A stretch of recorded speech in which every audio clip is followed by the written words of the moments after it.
सभी को मेरा नमस्कार। नए वीडियो में एक बार फिर से आपका स्वागत है। आज अपने पढ़ेंगे राजस्थान के खनिज। खनिज का टॉपिक अपने पढ़ते हैं। तो खनिज का पढ़ने से पहले अपने खनिज के बारे में जानते हैं। तो राजस्थान में खनिज दो प्रकार के हैं। एक होता है धात्विक खनिज, ठीक है, एक होता है अधात्विक खनिज। अब ये धात्विक खनिज कौन से होते हैं, अधात्विक खनिज कौन से होते हैं? तो धात्विक खनिज वो होते हैं जिसके ऊपर पीटने के बाद या चोट मारने के बाद वो क्या है, फैलते हैं। जैसे अपने चांदी ले लें, सोना, इनको लोहा, इनको पीटने के बाद क्या है, ये फैल जाते हैं। ये होंगे धात्विक खनिज। और अधात्विक की बात करें तो जिसके ऊपर चोट लगने के बाद वो क्या छोटे छोटे छोटे टुकड़ों में विभक्त हो जाता है, भंगूरन अवस्था में हो जाता है, वो क्या होंगे, अधात्विक खनिज। तो अपने आज पढ़ते हैं धात्विक खनिज के बारे में। तो धात्विक खनिज पढ़ने से पहले एक ट्रिक याद रखनी है हमें। वो ट्रिक है सीता लोट में बैठी कोन्या। सीता लोट में बैठी कोनी, ठीक है, ये ट्रिक हमें याद रखना। इससे लगभग सारे धात्विक खनिज याद हो जाएंगे। तो देखो, सीता के से याद रखना, सीसा जस्ता चांदी सोना याद रह जाएगा। ता से तांबा, और लोट से लोहा लिथियम, और ट से टंगस्टन, मैं से मैग्नीज, बैठी से याद रखना बेरिलियम, और को से कोबाल्ट और केडियम, और नी से याद रखना निकिल। तो ये कौन से धात्विक खनिज हैं। अब धात्विक खनिज के बारे में अपने पढ़ते हैं। जैसे इनको अलग अलग कैटेगरी में बांटा गया है। जैसे ईंधन खनिज, आणविक खनिज, उर्वरक खनिज, बहुमूल्य पत्थर, ये अलग अलग कैटेगरी में बांटे। इनके सामने इनकी नाम दे रखे हैं खनिजों के। अपने पढ़ते हैं धात्विक खनिज की। तो धात्विक खनिज में सबसे पहले बात करते हैं सीसा और जस्ता को। अब ये सीसा और जस्ता क्या है, मिश्रित अवस्था में पाए जाते हैं। मिश्रित अवस्था में मतलब दो के मिलाने से, दो धात्विक खनिजों को मिलाने से सीसा जस्ता का निर्माण होता है। तो इसको क्या कहते हैं, जुड़वा खनिज के नाम से भी जाना जाता है, क्योंकि ये मिश्रित अवस्था में मिलते हैं। और इसके अयस्क को गेलेना के नाम से भी जाना जाता है। इसकी खान की बात करें तो पहले इसकी खान सबसे प्रसिद्ध कौन सी थी, देवारी उदयपुर में। वर्तमान में क्या ये बंद है। और ये क्या एशिया की सबसे बड़ी भी खान थी, देवारी उदयपुर में। लेकिन वर्तमान में सबसे बड़ी खान पूछे तो ये है जांवर उदयपुर में। जांवर उदयपुर में सबसे बड़ी खान है। पहले पूछे तो देवारी उदयपुर में, जो वर्तमान में बंद है, फिलहाल तो बंद है। लेकिन आज वर्तमान में जो चल रही है वो है जांवर उदयपुर में, शीशे जस्ते की सबसे बड़ी खान है।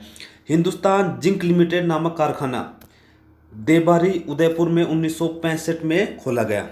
देबारी उदयपुर में 1965 में खोला गया। और एशिया का सबसे बड़ा super zinc smelter Chanderiya Chittorgarh में स्थित है। चंदेरिया चित्तौड़गढ़ में स्थित है और ब्रिटेन के सहयोग से निर्माण होता है। और राज्य में 30 लाख टन शीशे जस्ते के भंडार कहाँ मिले हैं, तो राजपुरा, दरीबा, राजसमंद। राजपुरा का याद रखना, रा से राजसमंद, राजसमंद, राजपुरा रह जाएगा। और चंदेरिया का चित्तौड़गढ़ से, चंदेरिया चित्तौड़गढ़ का सबसे बड़ा कारखाना याद रखना। जांवर उदयपुर में स्थित जांवरमाला पहाड़ी, मोज या मगरा व बरोड़ मगरा पहाड़ी शीशे जस्ते के लिए सर्वाधिक प्रसिद्ध हैं। अब इनकी क्षेत्र की बात करते हैं। शीशे जस्ते के प्रमुख क्षेत्र कौन कौन से हैं, तो देखो, जांवर सबसे बड़ी खान जो वर्तमान बंद है उदयपुर में। राजपुरा, दरीबा, बेगू मम्मी क्षेत्र राजसमंद में। राजपुरा का रा और राजसमंद याद रखना। रामपुरा गुच्चा कहाँ है, भीलवाड़ा में। चौथ का बरवाड़ा कहाँ है, सवाई माधोपुर में। गुड्डा किशोरीदास अलवर में। यहाँ से प्रश्न हमेशा पूछा जाता है। तो शीशे जस्ते की प्रमुख खानों के जो क्षेत्र हैं वो याद रखना। अगला खनिज है धात्विक खनिज है चांदी। तो चांदी विद्युत की सर्वोत्तम क्या है, सुचालक है। सर्वोत्तम सुचालक क्या है, चांदी है। और चांदी को अग्रेटाइट के नाम से भी जाना जाता है। अग्नेटाइट के नाम से भी जाना जाता है। अग्नेटाइट के नाम से भी जाना जाता है। और चांदी के उत्पादन में मैक्सिको का प्रथम स्थान है। और भारत में पूछे तो राजस्थान का प्रथम स्थान है। राजस्थान में भारत की 90% चांदी का उत्पादन होता है। अब देखो, जो क्षेत्र शीशा जस्ते के लिए प्रसिद्ध थे, वो ही क्षेत्र चांदी के लिए भी प्रसिद्ध हैं। वही क्षेत्र चांदी के लिए प्रसिद्ध है। देखिए जावर उदयपुर चांदी के लिए प्रसिद्ध है, रामपुरा अगुचा भीलवाड़ा है जो वो भी चांदी के लिए प्रसिद्ध है। अगला खनिज है सोना। तो सोना भारत में कहाँ, कर्नाटक में, और खान पूछे तो कोलार व हट्टी की खान से प्राप्त होता है। और राजस्थान में सोना सर्वाधिक भंडार कहाँ है, आनंदपुर भूकिया बांसवाड़ा में, आनंदपुर भूकिया बांसवाड़ा में, याद रखना।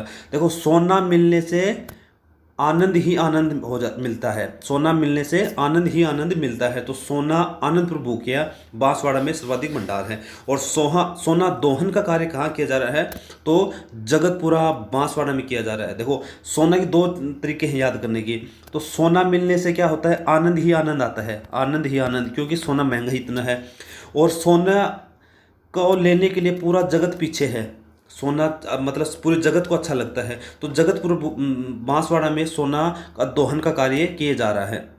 राज्य में नवीनतम भंडार नाभा वाली तहसील बासड़ी गांव दौसा में मिले हैं। अजमेर, सीकर, झुंझुनू, डूंगरपुर, बांसवाड़ा में सोने के नवीनतम भंडार मिलने की संभावना है। इसके बाद ऑस्ट्रेलिया कंपनी इंडो गोल्ड ने बांसवाड़ा जिले के जगतपुर भूकिया आनंदपुरा भूकिया क्षेत्र में 105.81 मिलियन किसके स्वर्ण भंडार की खोज की है। अब अगला आता है तांबा, हमेशा प्रश्न पूछा जाता है। तो तांबा अहलोह धातु में मिलने वाले सबसे प्रमुख धातु है।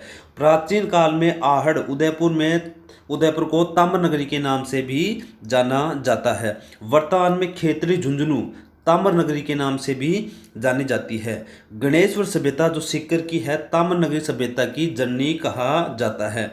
भारत का सबसे बड़ा तांबा गलाने का संयंत्र हिंदुस्तान कॉपर लिमिटेड, ये भी खेतरी झुंझुनू में है। इसमें प्रति वर्ष 36,000 टन तांबा गलाया जाता है, लेकिन वर्तमान में कितना, 45,000 टन तांबा गलाया जाता है। इस संयंत्र की स्थापना किसके, अमेरिका की वेस्टर्न नेप इंजीनियरिंग कंपनी के सहयोग से की गई। अब देखो सबसे इंपॉर्टेंट है, हर खनिज का क्षेत्र हमेशा इंपॉर्टेंट है, किस क्षेत्र में कौन सा खनिज पाया जाता है। तो खेतरी सिंगाना दोनों झुंझुनू जिले में, खो दरीबा अलवर जिले में, बिदासर बीकानेर, बिदासर बी से बीकानेर याद रखना, और कोल्हान ये भी खेतरी और सिंगाना झुंझुनू में एक साथ ही है। अलवर के खो दरीबा में 50 लाख टन तांबा भंडार का अनुमान लगाया गया है। अब देखो अन्य क्षेत्र पूछें जो तांबे के लिए प्रसिद्ध हैं, तो उदयपुर का दरीबा देलवाड़ा, बीकानेर का विद्यासर, भीलवाड़ा के पूर्व के निकट चूरू, कोटा तथा झालावाड़ जिले में तांबा उपलब्ध होने की संभावना बताई गई है। अब अगला खनिज है लोहा। तो लोहा दो किस्मों में है, एक हेमेटाइट, एक मैग्नेटाइट। हेमेटाइट की मात्रा 75%, ठीक है, और मैग्नेटाइट की मात्रा 25%, ठीक है। और राज्य में सर्वाधिक कौन सा, हेमेटाइट जो 75% वाला है वो पाया जाता है। इसका क्षेत्र की बात करें तो सर्वाधिक भंडार मोरेजा, बानोला, चोमू, जयपुर जिले में है। और सर्वाधिक लोहा कहाँ, उत्तर पूर्वी दिशा में, उत्तर जो पूर्वी दिशा है उसमें सर्वाधिक लोहा पाया गया है। प्रमुख क्षेत्र की बात करें, देखो क्षेत्र हर खनिज का इंपॉर्टेंट है, क्षेत्र ही इंपॉर्टेंट है, यहीं से प्रश्न आता है। तो मोरिजा, बानोला, चोमू जयपुर, नीमला रायसेला दौसा, नीम का थाना सीकर, नाथरा की पाल धूर हुंडेर उदयपुर में लोहा सर्वाधिक पाया जाता है। तो ये लोहा के भंडार हैं। अगला है टंगस्टन। तो टंगस्टन क्या है, उच्च गलनांक की धातु है। इसको वुलेफ्राइट एस के नाम से भी जाना जाता है। टंगस्टन का उपयोग बिजली के बल्ब बनाने में किया जाता है। तो बिजली के सर्वाधिक सुचालक अपनी बात करी थी चांदी, और बिजली के बल्ब किससे बनाए जाते हैं, तो टंगस्टन से बनाए जाते हैं। भारत में टंगस्टन की एकमात्र खान कहाँ है, डेगाना बाकरी, नागौर जिले में डेगाना बाकरी गांव रेवत पहाड़ी पर है। ये प्रश्न व्याख्याता परीक्षा 2016 में पूछा गया था। टंगस्टन की नवीन खोज कहाँ, वालदा सिरोही में की गई। अजमेर नागौर जिलों के सीमा सेवरिया, पिपलिया, बिजाथल गांव में टंगस्टन के भंडार मिले हैं। अब देखो इसको याद करने का तरीका कैसे है, एक सेव को पीच दिया या मतलब दबा दिया तो वो क्या उससे क्या निकल गए, बीज निकल गए। सेव को जोर से दबा दिया तो उससे क्या निकल गए, बीज निकल गए। तो से सेवरिया, दबाने से क्या निकलते, पीच दिया दबा दिया तो पीपलिया, और बीज निकल गए तो बीजाथल। ये इसके टंगस्टन के भंडार हैं। इसी प्रकार पाली जिले में इस धातु के भंडार होने का अनुमान लगाया जाता है। अगला खनिज आता है मैग्नीज। मैग्नीज प्रमुख उपयोग लोहा व इस्पात को कठोर बनाने में किया जाता है। मैग्नीज के सर्वाधिक भंडार कहाँ है, बांसवाड़ा जिले में है। और इसके उत्पादक जिले की बात करें तो लीलवानी, बांसवाड़ा, उदयपुर और जयपुर में है। लीलवानी, बांसवाड़ा, उदयपुर और जयपुर जिले में है। बांसवाड़ा में कौन कौन से हैं, तो बांसवाड़ा में लीलवानी, नरडिया, सेवोनिया, काला खूंटा, कांसला, सागवा, इटाला, टिमिया मोरी, खेड़िया, कांचला और तलवाड़ा। ये जो क्षेत्र हैं ये बांसवाड़ा जिले में है। इंपॉर्टेंट है, हमेशा पर्सन आएगा तो इनसे है, क्योंकि ये चीज़ें याद जल्दी सी नहीं रहती। यहाँ से ये चीज़ें आपको याद करनी पड़ेंगी। इंपॉर्टेंट है, बहुत ही इंपॉर्टेंट है, क्योंकि ये नाम याद नहीं रहते। जो याद नहीं रहता वो ही एग्जाम में पूछा जाता है। कुछ मैग्नीज उदयपुर जिले के नेगड़िया, स्वरूपपुरा व रामोसन गांव में भी मिलता है। जयपुर और सवाईमाधोपुर जिलों में क्वार्टरजाइट शिलाओं की दरारों में मैग्नीज पाया जाता है। अगला खनिज आता है बेरिलियम। तो बेरिलियम बिरल नामक खनिज से प्राप्त होता है। इसका उपयोग अणुशक्ति में किया जाता है। प्रमुख उत्पादक क्षेत्र उदयपुर, बांदेर, सिंदरी, जयपुर, भीलवाड़ा में। यह कई रंगों से भी पाया जाता है। कई रंगों का मतलब कई रंगों के प्रकार से पाया जाता है, जैसे हरा, हल्का हरा, पीला, सफ़ेद आदि रंगों में मिलता है। यह तोड़ने पर पारदर्शी जैसा दिखाई देता। पारदर्शी मतलब आर पार। इसके लिए भीलवाड़ा, सीकर, टोंक, अलवर जिले में बेरिलियम गौण उत्पादक है। उदयपुर जिले के आमेट, बिरल, शिकारवाड़ी, सिलेका, गड्ढा, चंबागुंडा, राना आमेट प्रमुख केंद्र हैं। याद रखना, ये चीज़ें इंपॉर्टेंट हैं दोनों की। ये भीलवाड़ा के जो क्षेत्र हैं इंपॉर्टेंट है, याद रखना। इसके बाद जयपुर के गुजरवाड़ा और बांदर, सिंदरी तथा भीलवाड़ा के देवड़ा, तिलोली गांव के निकट बेरिलियम भी उपलब्ध हुआ है। ये क्षेत्र बहुत इंपॉर्टेंट है। लिथियम, तो लिथियम कहाँ, अजमेर में पाया जाता है। लिथियम कहाँ पाया जाता है, तो अजमेर में पाया जाता है। अजमेर में राजगढ़ की खानों में मिलता है।